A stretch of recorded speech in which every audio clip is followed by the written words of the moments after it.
말씀을 전하고 들을 때에 성령님 역사하여 주옵소서. 우리에게 믿음을 주시고 깨닫게 하시고 영광을 받아 주옵소서. 예수님의 이름으로 기도하옵나이다. 아멘. 할렐루야. 지난주에 이어서 오늘 수다쟁이에 관련된 내용을 보겠습니다. 페이지로는 145쪽에서 149페이지이고요. 자, 우리 먼저 말씀을 잠깐 우리 읽은 말씀 조금 볼게요. 자, 복음이 뭔가? 자, 이 복음은 그러니까 바울은 하나님의 복음을 받아 위하여 택정함을 입었다. 그러니까 창세 전에 바울은 이미 복음을 전할 자로 택함을 받은 자예요. 이 복음은 하나님이 선지자들을 통하여 그의 아들에 관하여 성경에 미리 약속하신 것이라. 여러분, 그럼 구약 성경에도 복음이 있어요, 없어요? 복음이 있습니다. 선지자들을 통하여서 복음이 선포가 되었습니다. 여러분, 구약도 복음이고 신약도 복음입니다. 자, 그래서 그 아들에 관하여 성경에 미리 약속하신 것, 그죠? 구약 때부터 이미 예수 그리스도가 약속이 되었어요. 메시아가 약속되었어요. 미리 약속하신 것이라. 그럼 아들이 누구냐? 예수가 누구신가? 자, 3절에 보니까 육신으로는 다윗의 혈통에서 나셨다. 그죠? 성육신 하셨습니다. 사람의 몸으로 마리아의 성녀로 잉태되어서 나셨는데 다윗의 혈통에서 나셨습니다. 성육신 하셨다는 거죠.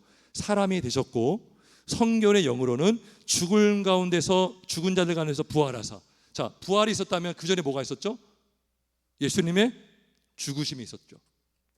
그래서 부활하사 능력으로 하나님의 아들로 선포되셨으니 곧 우리 주 예수 그리스도시라. 그래서 이 사도와 여러 일꾼들이 이러한 은혜와 사도의 직분을 받아서 그의 이름을 위하여, 자 5절 볼게요. 그의 이름을 위하여 모든 이방인 중에서 믿어 뭐하게 하려고요? 순종하게 하려고. 요거 말씀드리려고 좀 쭉 제가 설명한 거예요. 자, 복음을 믿는 자는 구원을 받지만 동시에 또 뭐 할 수 있어요? 순종할 수 있죠. 자, 믿음과 순종. 행함이 없는 믿음은 어떤 믿음이다? 죽은 믿음입니다. 행함이 있는 믿음은 살아있는 믿음이죠. 행하기 때문에 구원받는 것이 아니라 우리는 오직 은혜로 믿음을 통해서 구원받는데 그 믿는 자에게 나타나는 열매와 현상이 뭡니까? 하나님을 위해 살고자 하는 순종의 삶이 있다는 것이죠.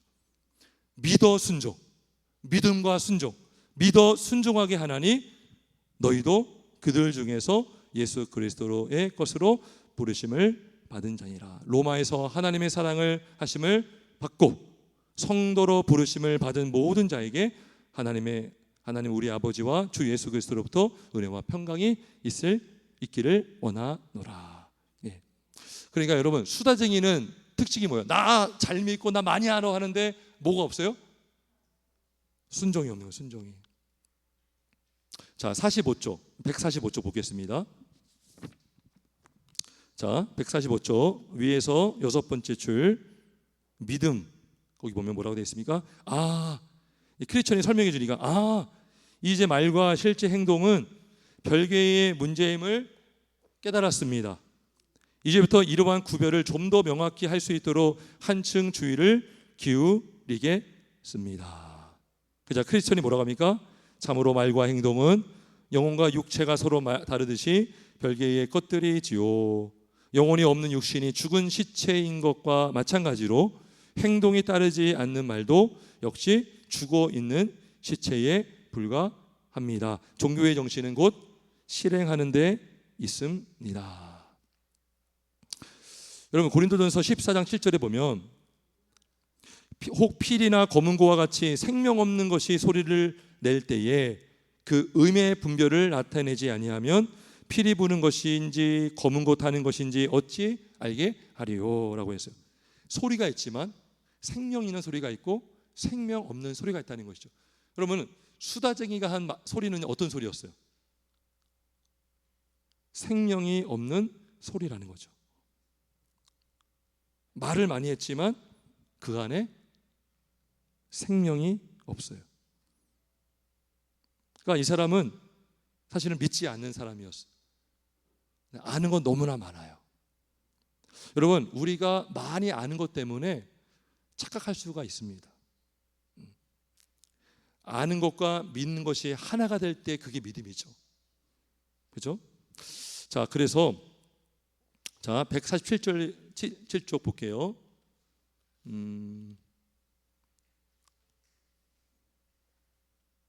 146쪽 맨 밑에서 세 번째 줄 위에 거기 나와 있죠. 생명 없는 것이 소리를 내는 것과 같다고 했지요. 생명 없는 것들, 즉 진실한 신앙과 복음의 은혜를 받지 못한 사람들은 비록 그들의 혀가 천사의 목소리로 많은 것을 이야기할지라도 생명의 자손들과 결코 천국에서 함께 살 수는 없을 것입니다. 예, 이거 어디에 나오는 말씀이죠? 고린도전서 13장 사랑장에 나오죠. 천사의 목소리를 낼지라도, 그죠? 사랑이 없으면 우리는 꽹과리와 같다. 이런 이제 말씀이 있죠. 자, 그래서 이 믿음이요, 크리스천의 이런 가르침을 받고 그 수다쟁이와 함께 하고 싶지 않은 거예요. 떨어지려고 했거든요. 자, 근데 크리스천이 뭐라고 하냐면, 저의 충고를 받아들여 제가 말한 대로 하십시오. 그 사람과 다시 한번 진지한 대화를 나눠보십시오. 예. 그렇게 이제 하라고 권면했어요. 여기 147쪽 중간에 좀 위에 보면 크리스천이 뭐라고 하냐면, 다시 그에게로 가서 종교의 능력에 대하여 진지한 토론을 나누자고 제의해 보십시오. 그는 틀림없이 찬성하며 많은 이야기를 하려 할 텐데, 그때 참된 종교의 능력이 그의 마음이나 가정이나 대화 속에 명백히 들어있는지를 확실하게 물어보세요 라고 합니다. 그러니까 다시 한번 얘기를 해보라는 거죠. 근데 수다쟁이는 좋아합니다. 오, 좋아요. 그러니까 교회 이야기, 종교 얘기하는 거 너무 좋아해요. 근데 믿음이 없는 걸 자기가 모르죠. 자, 그래서 믿음이 뭐라고 합니까? 자, 이렇게 물어봅니다. 하나님의 구원의 은혜가 사람의 마음 속에 들어갔을 때 어떻게 그 변화가 나타날까요? 그랬더니 수다쟁이가 뭐라고 합니까? 그러면 사물의 능력에 대해서 이야기해 보자는 말씀이군요. 아주 좋은 화제를 택하셨습니다. 기꺼이 당신께 대답해 드리죠. 간단하게 요점만 말씀드리자면, 우선 하나님의 은혜가 가슴에 충만하게 되면 죄에 대한 반발의 소리가 크게 일어날 것이고, 둘째로 할 때 믿음이 딱 멈추게 해요. 잠깐만요. 당신이 한 말을 다시 한번 짚어봅시다. 제 생각에는 하나님의 은혜가 영혼으로 하여금 죄를 혐오하게 만든다는 표현이 더 적합할 것 같습니다. 이게 무슨 말이냐면요, 교회를 다니는 사람 중에도요, 어떤 게 나쁜 건 다 안다는 거예요. 아이, 그러면 안 되지. 어떻게 그럴 수가 있어? 어떻게 교회 다니는 사람 어떻게 그럴 수 있어? 근데요, 자기는 그 죄를 혐오하지 않아요. 그 얘기를 하는 겁니다. 죄에 대한 반발의 소리를 막 낼 수 있어요. 어쩌면 더 크게 낼 수 있어요. 죄를 혐오하는 사람보다 더 거기에 대해서 더 반발할 수 있어요. 왜 반발할까요? 목소리 커지는 이유가 뭘까요? 자기 죄를 덮으려고 하는 거죠. 여러분, 경찰에 딱 잡힌 사람들 가잖아요. 소리 막 크게 내잖아요. 내가 언제 그랬어? 왜 목소리 클까요? 자기 죄를 덮으려고 하는 거죠. 그러니까 자기 안에 그게 없어요. 그러니까 자기 죄를 덮으려고, 우리 지난번에 나눴죠? 말을 많이 하고 목소리가 더 커지는 거죠. 그러면 상대방이 들으면, 아, 이 사람 진짜 죄 싫어하는구나, 믿을 수 있다는 거죠. 근데 이 사람은 죄에 대해서 말하지만, 인정하지만 죄를 혐오하지는 않았어요. 자, 우리 마가복음 6장 20절 한번 볼게요. 마가복음 6장 20절. 이 철로역정이요, 굉장히 아주 디테일합니다. 아주 자세하게 우리의 심령의 상태를요 막 이렇게 보게 만들어요. 그게 말씀에서 나온 거지만, 마가복음 6장 20절 자, 세례 요한이 죽는 내용인데요. 자, 20절 한번 같이 읽어볼까요? 20절 시작.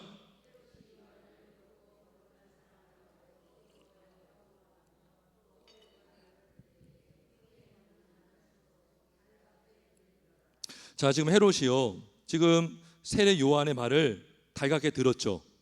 번민도 했죠. 결국 세례 요한은 어떻게 했습니까? 이 사람이 죽였어요. 그러니까 듣기는 좋아해. 근데 두려워하고 보호하며 그의 말을 들을 때 크게 번민을 하면서도 달갑게 들음이로라. 결국에는 그가 세례 요한을 죽이는 일에 허락하고 죽이죠. 헤롯 왕이 죽였어요. 그는 헤롯의 요한의 말을 들었다고요. 근데 죽였습니다. 엘리 제사장도 마찬가지죠. 엘리 제사장이 왜 하나님의 질책을 받았죠? 그 두 아들이 있죠. 홈리와 비나스. 그 범죄함을 알고도 심하게 질책하지 않았어요. 그냥 아주 이렇게 적당하게 말로만 타일렀습니다. 죄에 대하여 꾸짖는 정도가 아니라 타일리기만 했죠. 그러니까 죄의 심각성을 그가 알려주지 않았어요. 깨닫게 하지 않았어요. 엄하게 다스리지 않았어요. 또 죄를 졌잖아요. 그리고 엘리는 나중에 몸이 비대해지고 넘어져가지고 죽지 않습니까? 그러니까 죄를 아는 것과 정말 죄를 혐오한다는 것은 다른 거예요. 우리 안에 복음이 들어가고 은혜가 임하잖아요. 그러면 우리 안에 나타나는 현상이 있는데 막 죄를 혐오하게 되는 거예요. 진짜 미워하게 됩니다. 격렬한 반발이 일어나게 되는 것입니다. 148쪽에 보면, 자, 148쪽 위에서 세 번째 줄 보면, 자, 수세쟁이가 뭐라고 합니까? 아니, 반발하는 소리와 혐오하는 것 무슨 차이가 있습니까? 그러죠. 믿음이 말합니다. 큰 차이가 있습니다. 사람은 단지 전략상 죄를 비난하는 소리를 할 수 있지만, 전략상 죄를 비난한다는 거죠. 전략적으로. 진실로 죄 자체를 미워하려면 죄악을 대적하는 경건한 반감에 의하지 않고서는 할 수가 없습니다. 뭐라고 했냐면 죄를 대적하는 마음, 경건한 반감, 혐오.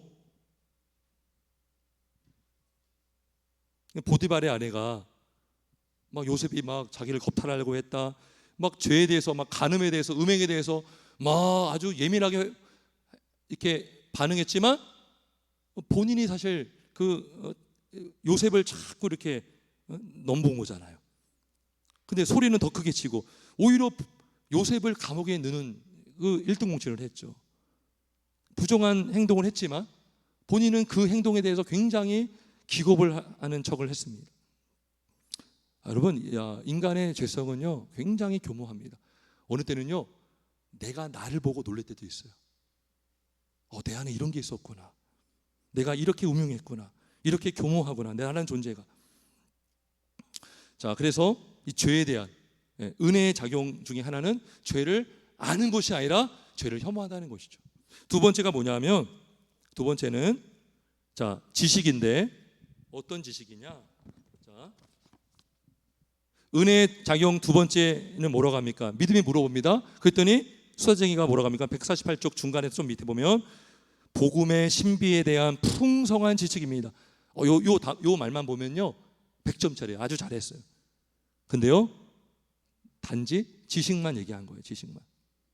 자, 믿음이 뭐라고 했습니까? 바로 밑에서 그것이 은혜가 나타나는 첫 번째 표지가 되어야 할 텐데, 그러나 첫째 표지이건 마지막 표지이건 그건 역시 헛된 것입니다. 왜냐하면 복음의 신비에 대하여 아무리 많은 지식을 획득한다 할지라도 지식 그 자체만으로는 영혼에 적용하는 은혜의 혜택이 될 수 없으니까요. 사람이 모든 지식을 소유하고 있다 할지라도 그는 결국 허무한 존재이고 결과적으로 지식만으로는 하나님의 자녀가 될 수 없습니다. 그리스도께서 제 아들에게 내가 너희에게 행한 것을 너희가 아느냐고 물으실 때에 제 아들이 네 하고 대답하자 예수께서는 덧붙여 말씀하시기를 너희가 이것을 알고 그대로 행하면 복이 있으리라 하셨습니다. 그러니까 진짜 믿는 자는요 그 지식을 믿고 그 지식대로 행동한다는 거죠. 근데 많은 사람들이 예하고선 순종하지 않아요. 성경에 그런 말씀이 있죠. 예 했는데 나중에 순종하지 않고 아니요 했는데 나중에 순종하죠. 그러니까 우리가 말은 잘할 수 있어요. 알겠습니다. 네, 알겠습니다. 네 하는데 움직이지 않는 거죠. 자, 그러면 진짜 지식이 뭐냐? 진짜 지식이 뭐냐? 149쪽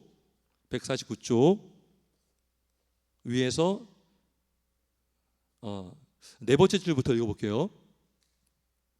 사실 안다는 것은 말하기 좋아하고 허풍 떨기 좋아하는 사람들을 만족시킬 뿐입니다. 하나님을 기쁘게 하는 일은 아는 대로 행함에 있습니다. 그렇다고 해서 참된 지식이 없는 마음도 얼마든지 좋다는 이야기는 아닙니다. 지식이 없는 마음은 공허하기 때문에 지식은 물론 필요합니다. 그런데 자, 지식에는 여러 가지가 있어요. 두 가지를 말합니다. 첫 번째 뭐냐면 단순히 사색으로만 만족하는 지식이 있고, 두 번째는 어떤 지식입니까? 신앙 및 사랑의 은혜와 함께 동반하는 지식도 있지요. 전자는 말만 하기를 좋아하는 사람들이 흔히 과시하는 지식이고, 후자는 사람의 마음을 움직여 진실로 하나님의 뜻에 맞는 행동을 하도록 이끌어주는 지식입니다.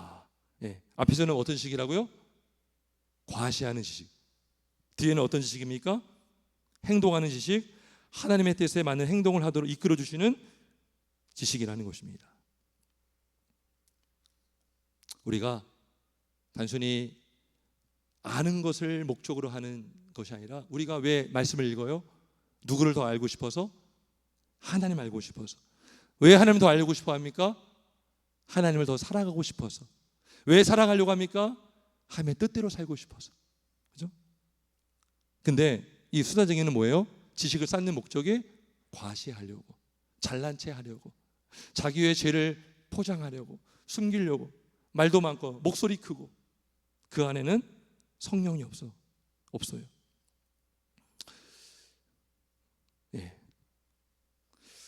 자, 우리 마지막으로 오늘은 좀 일찍 끝내고 성경 감상하겠습니다. 우리 요한일서 4장 19절 한번 같이 읽어보겠습니다. 요한일서 4장 19절에서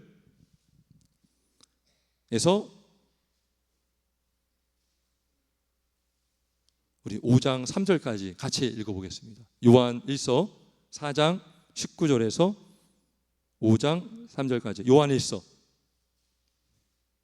4장 19절에서 5장 3절까지 같이 읽어보겠습니다. 시작.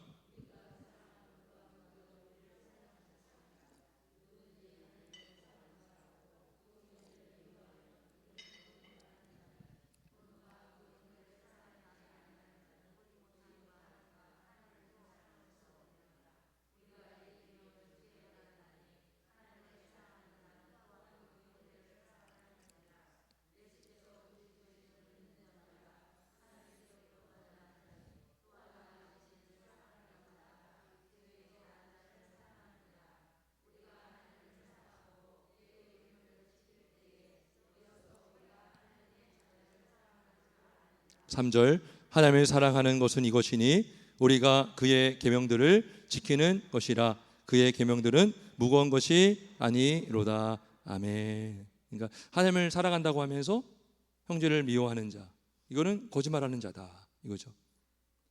5장 1절에 보면 낳으신 이를, 우리를 낳으신, 우리를 구원하시고 거듭나게 하신 분이 하나님이죠.